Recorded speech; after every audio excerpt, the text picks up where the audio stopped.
Apj Abdul Kalam, The Missile Man's Journey, a story of dreams, struggles, and triumph. Once upon a time, in a small coastal town of Rameswaram, Tamil Nadu, a little boy sat on the shore, gazing at the vast sky.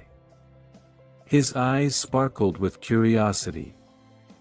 "One day, I will touch the sky," he whispered to himself. That boy was Apj Abdul Kalam, who later became India's missile man and the people's president. But his journey was not easy. It was filled with struggles, failures, and determination. This is his story, a story of dreams, hardships, and success that will inspire you to never give up. Abdul Kalam was born on October 15, 1931 in a poor Muslim family. His father, Jainuddin, was a boat owner, and his mother, Ashiama, was a homemaker. They lived in a simple house with no luxuries, but the family was rich in values and love. As a child, Kalam was curious about everything. He loved to watch birds fly and often asked his teachers about aerodynamics. But life was tough. His family was not rich, and to support his education, he started selling newspapers at the age of 8 years. Every morning, he would wake up before sunrise, collect newspapers from the railway station, and distribute them across the town. He learned an important lesson: hard work is the key to success. Kalam was an average student in school, but his teachers saw his hunger for knowledge. One day, his science teacher, Sivaprakasan Iyer, took him to the beach. "Look at those birds, Abdul. Do you know why they fly?" asked the teacher. "Because they have wings, sir." Kalam replied innocently, "Not just wings, Abdul. They use aerodynamics. If birds can fly, so can humans." That day, a dream was born in Kalam's heart: to fly high and touch the sky. Studied hard and, against all odds, got admission to Madras Institute of Technology, MIT.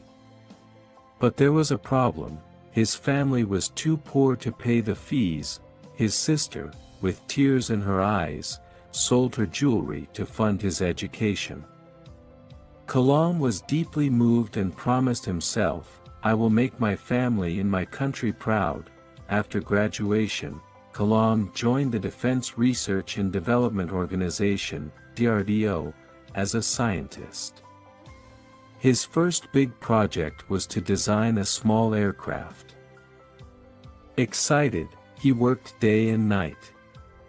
But after months of effort, the project failed. His dream was shattered, and people started doubting his abilities, but Kalam didn't give up. He believed failure was just a stepping stone to success.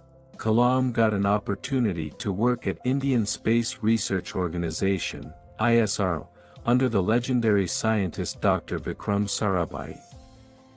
His first major challenge: the launch of India's first satellite launch vehicle, SLV-3. But suddenly, boom!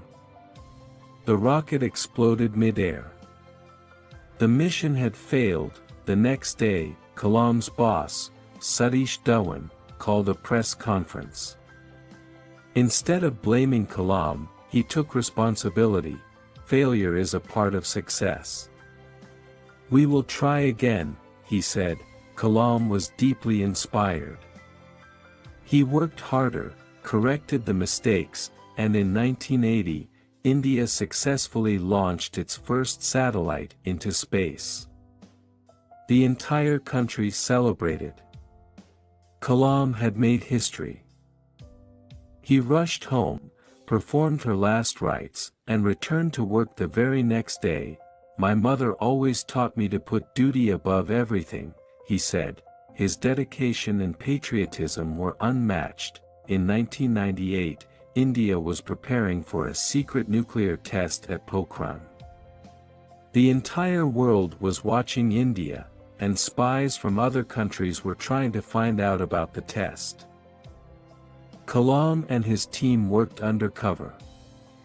The scientists dressed as tourists, carried equipment inside vegetable trucks, and worked silently in the scorching heat. Finally, on May 11, 1998, the ground shook as India conducted its first successful nuclear test. The world was stunned. India had become a nuclear power. In 2002, something unexpected happened. Kalam was nominated for President of India. At first, he was shocked. Me? A scientist? The president? He asked, but the entire nation supported him. He won the election and became the 11th President of India. Unlike other presidents, Kalam did something special. He traveled across India and met students. He believed that the youth are the future of the country. A little boy once asked him, "Sir, how can I become like you?" Kalam smiled and said, "Dream big. Work hard. Never give up." Even after his presidency, Kalam continued to inspire students. On July 27, 2015, he was giving a lecture at IIM Shillong when he suddenly collapsed on stage. His last words were, "This is how I want to go." While teaching young minds, millions of people mourned his death. But even in his passing, he left behind a legacy of dreams and determination. Apj Abdul Kalam's story teaches us many valuable lessons. 1. Dream big. No matter where you come from, your dreams can take you anywhere. 2. Work hard. Success comes to those who never stop working. 3. Learn from failures. Every failure is a lesson in disguise. 4. Be humble. No matter how successful you become, stay down to earth. 5. Inspire others. Success is meaningful only when you help others grow. Kalam's journey from a small town to Rashtrapati Bhavan is proof that nothing is impossible if you believe in yourself. So, dear students, what is your dream? Will you work hard for it? Because the sky is waiting for you. Dream, dream, dream. Dreams transform into thoughts, and thoughts result in action. Dr. Apj Abdul Kalam. If you learned something new today, please like this video, share it with your friends, and subscribe to my channel for more tips and examples. Let me know in the comments, what is your biggest fear about interviews? I will reply to your questions. See you in the next video.